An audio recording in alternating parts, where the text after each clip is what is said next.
Well, it looks like Ripple is holding the SEC's feet to the fire in Brad and Chris's answers to the SEC from the original amended complaint. So on April 8th, Brad and Chris, they had a deadline. They had to submit all of their answers to the SEC about everything that they were being charged for along with Ripple. Well, their answers exposed a couple of things, and it looks like they're trying to put even more pressure on the SEC, since just the other day, even more bombshell emails came out about Bill Hinman and what a lot of people are saying are the major conflicts of interest that the SEC has in this case, and that it should have never happened in the first place. So in this video, I'm going to talk about how Ripple responded, what they're actually requesting, what the SEC actually wants, and we're going to see if they get it. Hey everyone, my name's Randy. Welcome back to the Late Night Grind. Right now on the channel, we're covering the Ripple versus the SEC case, but of course other cryptocurrency news, investment markets, and personal finance. So if any or all these topics interest you, make sure you hit that subscribe button and join the Late Night Grind community. Also, if you're feeling generous, I'd appreciate it if you do three things. Smash the thumbs up button, watch this video to the end, and check out my Patreon, link in the description below. Alright guys, let's jump into it. So just before I talk about what Brad and Chris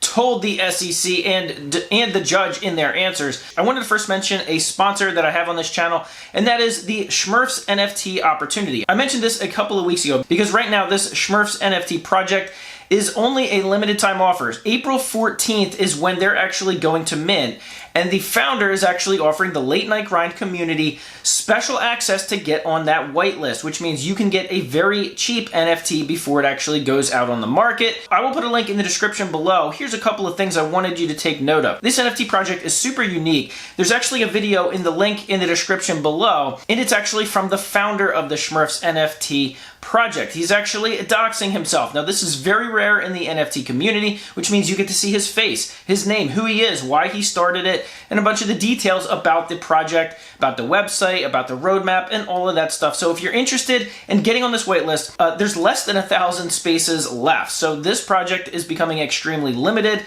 and like I said, this mint date is coming up on April 14th. The first time I mentioned this project on this channel, several hundred of you of the Late Night Grind community went to that link and signed up. So there are only a limited amount of spots left, so if you're interested in that, please go ahead and check that out. Okay, so now let's talk about what Brad and Chris just told the SEC and the judge in their answers, because it looks like they're really trying to hold the SEC's feet to the fire on this one, especially in light of the Bill Hinman emails that just came out from the Empower Oversight Committee, which I will link those in the description as well, which does not give a good look to what the SEC was actually doing at the time. So let's go over some of the answers, especially some of the notable ones, and what Ripple's asking for right now. Now these answers were due on April 8th, which is when they were submitted, and it started a new timeline of what we're waiting for. The SEC has until April 15th to respond, and to respond and tell the judge if they feel they need any more discovery. I still personally don't know why they get that after a year and a half, but nonetheless, that's what they do. And then April 22nd is when Ripple and the SEC both have to submit a joint proposal as to terms on briefings for upcoming summary judgment and dates and timelines, things like that. So what did Brad and Chris have to answer? Well, it was actually a very long segment. There was, I believe, 42 questions that they each had to answer. Now, obviously, a lot of them were going to be very similar answers, but nonetheless, there are a few answers that are now making headlines. In fact, some are calling it a list of demands from Ripple, almost as if Ripple knows they have the upper hand. So it's pointed out that both Brad and Chris's answers, the end of their answers ended with basically the same statement, and I'm going to read it here.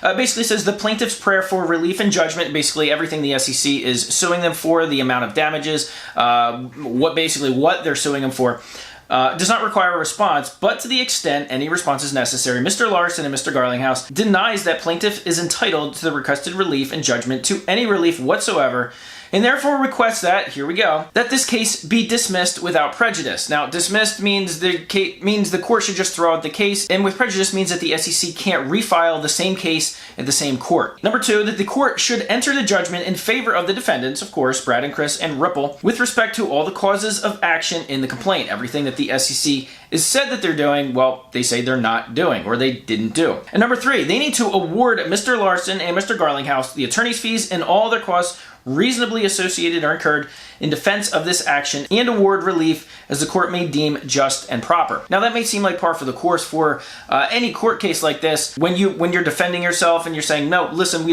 didn't do any of this, so here's what we want. We want the case thrown out. We want all of our attorney's fees paid for because this is ridiculous. But one of the things that was pointed out within their answers is that it appears that the SEC wants or demands a trial by jury. As one of their answers actually suggested, that the SEC demanding a trial by jury, and here's what they said about it. Such a trial would lead to further delays in the case that was filed a year and a half ago and is holding back one of the most prominent blockchain companies in the world, as well as one of the most leading digital assets by market cap. Yeah, and so if you followed this case from the beginning, or at least since it started making big headlines, you know that that is actually kind of the point of this case. So when I was making notes, I actually starred that section, put a big box around it, because in my opinion, this is the whole purpose of the case. Delay Ripple, delay XRP, put price suppression pressure on XRP. Do anything you can right now to prevent Ripple, which is basically carbon neutral, is seen as one of those super low energy utilization blockchains and digital assets compared to something like Bitcoin and Ethereum, which now, as we know, the former employers of the SEC chairman and commissioners at the time were represented, had huge investments into Bitcoin and Ethereum at the time, which of course are not exactly carbon neutral, but nonetheless, those are the baskets that the SEC had invested their eggs. Well, not the SEC, but you know, the buddies of the SEC. And so all throughout these answers, Ripple is just annihilating anything that any argument that the SEC's had against Ripple in terms of XRP being a security. How could XRP be a security?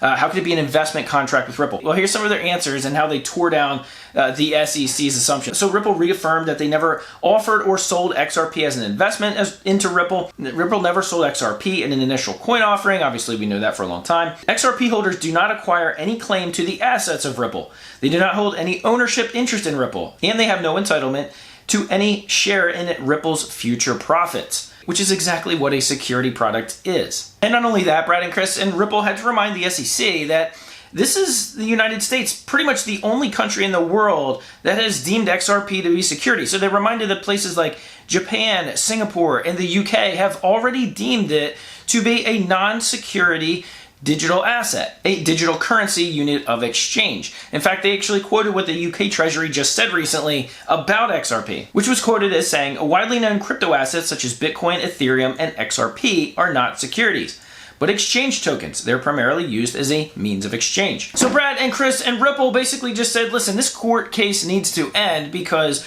we have the upper hand. We know that you know that we know we're right. Oh, and we know that you have some emails coming out that does not make your commissioners look good at all. In fact, there's going to be major calls for investigation soon. And in my opinion, it wouldn't be shocking that if within the next 6 to 12 months, we see some lawsuits drop against personally the commissioners of the SEC, such as Jay Clayton, Bill Hinman, possibly some others. And how about potentially lawsuits against companies like Perkins Coie or Joe Lubin at Consensus? Or if it ever comes to light and they can prove it, some of the whales that actually disguised their purchases of Ethereum in the initial ICO when it was feared that it might be an ICO, and Joe Lubin and the executives at Ethereum basically told him, well, we can hide your identity so nobody will ever find out. Yes, that actually happened. So these answers are really making headlines. I've seen several sites write about this now. So I'm going to put a link in the description below to my Twitter profile. You can go and follow me on Twitter there if you want to follow along with the story. And I want to make sure if you are active on Twitter, go ahead and make sure you follow some of the accounts that I'm going to list below,